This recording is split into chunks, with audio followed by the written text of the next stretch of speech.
Hello, this is Father Michael Nasser coming to you from St. Nicholas Orthodox Church here in Grand Rapids, Michigan for this week's Midweek Reflection, and I am continuing my series. We're kind of calling it Wayside Wisdom. These are things that I saw usually written on walls or bridge pylons, just things that people wrote up in sort of graffiti form, but often had incredible wisdom. And so this week's installment, I'm going to read it to you. It's a little bit more lengthy than the other ones we're going to be doing or have done. But I think you'll get the gist of why the whole thing is important. And what I saw is this. You'll see it, by the way, if you go on YouTube and look at the image loaded, you can see this, the picture I took of it. But it says, "May you never forget that when it was hard and you were overwhelmed and felt afraid and walked alone and felt invisible and didn't have the answers and couldn't see the way and wanted to give up, you kept going."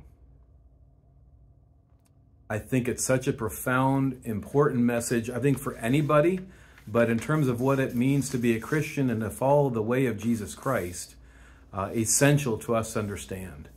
The way of following Christ is the way of the cross. We're going to hear that this coming Sunday in the gospel. We're going to hear about it as we celebrate the feast of the elevation of the cross tonight and tomorrow. That the way of the cross is hard. That's why Jesus said if you want to follow him, we have to deny ourselves and then take up our cross. It's hard. It's not only hard, it's blessed, it's wonderful, it's encouraging, it's joyful, but it is hard. And so when life gets hard, when any of those things that I read from that beautiful saying are true, either we're overwhelmed or afraid or alone, it's so important that what do? We keep going. We don't just stop the minute we feel afraid or alone or overwhelmed.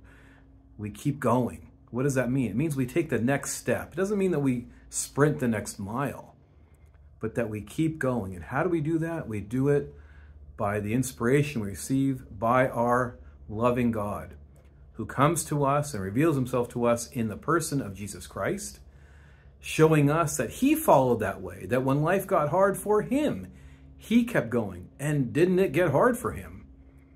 We see him in the middle of Holy Week, or as he's about to go to his passion, and he's praying so fervently that the sweat is falling like drops of blood. Lord, Father, if it's possible, let this cup pass from me. Nevertheless, not my will, but thy will. And then he takes the next step. When they come to arrest him, when they begin to beat him, he just takes one step and he keeps going all the way to his cross, which eventually leads, of course, to his empty tomb and his resurrection. Actually, today, being September 13th, is another time to understand how this all works. Today is the day we commemorate the consecration of the Church of the Holy Resurrection. This is known more popularly as the Church of the Holy Sepulchre. We call it in the Orthodox Church the Church of the Resurrection. A church built by St. Helena over the spot. And what is the church? She wanted to have under one roof the locations of both Christ's crucifixion and his resurrection. They're both under one roof in this church. You can still go to today to Jerusalem and see this beautiful church encompassing both of those holy sites. And why did she want it under one roof? She wanted to show the reality of our resurrection is connected to crucifixion. Christ's resurrection is connected to crucifixion, meaning if we're going to follow that way, go through the difficult times, yes, they'll get to the resurrection, they'll get to our salvation, but they go through the difficult things that we have to face. Some of these difficulties are physical difficulties, like illnesses or things like that. Some of them are emotional difficulties, some of them are spiritual difficulties, our temptations, our weaknesses, our passions. But the beauty of this quote is that whenever life gets hard for all the reasons it can get hard, what do? We keep going. We keep taking that next step.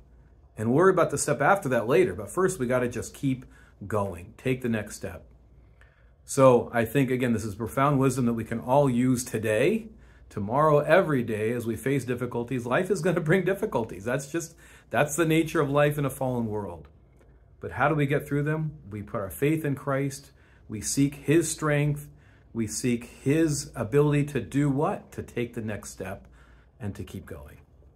So I was encouraged that I was on my pilgrimage and saw that, and I thought I would share it with all of you.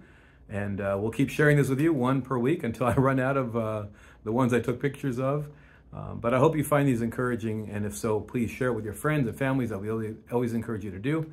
And God willing, we'll see you in next week's video.